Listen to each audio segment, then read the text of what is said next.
大家好，我係香港復康會息健中心嘅物理治療師Gordon。因為年老、中風又或者下肢受傷，以致行動不便嘅人士，都有機會用到手踭拐杖或者四腳叉。咁今日就會教大家如何正確使用。好，咁我哋咧一邊咧就扶住扶柄，而我哋另一邊手咧就扶住四腳叉，而我哋臀部向前傾，而我哋重心向前傾，然後起身。咁而我哋坐低嗰時候，我哋膝頭哥就要掂到凳後邊，跟住同樣地，我哋兩隻手要扶住扶柄同四腳叉，重心向前傾，然後坐低。好，咁而家咧就會示範一下咧，就係患側咧唔着地底下起身嘅。咁我哋咧就係一樣啦，一隻手就扶住扶手，而另一隻手咧就扶住手踭拐杖。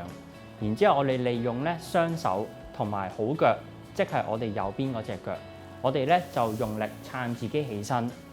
跟住然之後咧，我哋可以咧一隻手就套落去個手踭拐杖嘅圈度，而另一隻手咧就套埋落去，然後打開。咁而同時咧，我哋坐低嗰時候咧，就係可以將咧手踭拐杖就放喺咧我哋好腳嗰一邊，然之後我哋套出嚟，跟住然之後咧，我哋可以扶住扶柄，重心向前傾，然後坐低。好，咁而家咧會示範一次咧用四腳叉上落樓梯嘅。咁同樣地，患側係左邊腳。咁首先我哋就會利用好腳上樓梯先，然後四腳叉，到最後壞腳。而我哋落樓梯嗰時候就係先落咗四腳叉，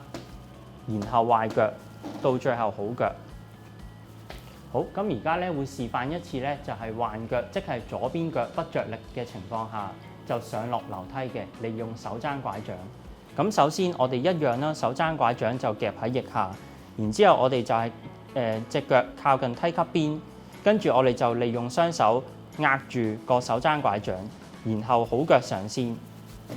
到最後就係手踭拐杖上。而我哋落樓梯嗰時候，就係首先就係手踭拐杖落先，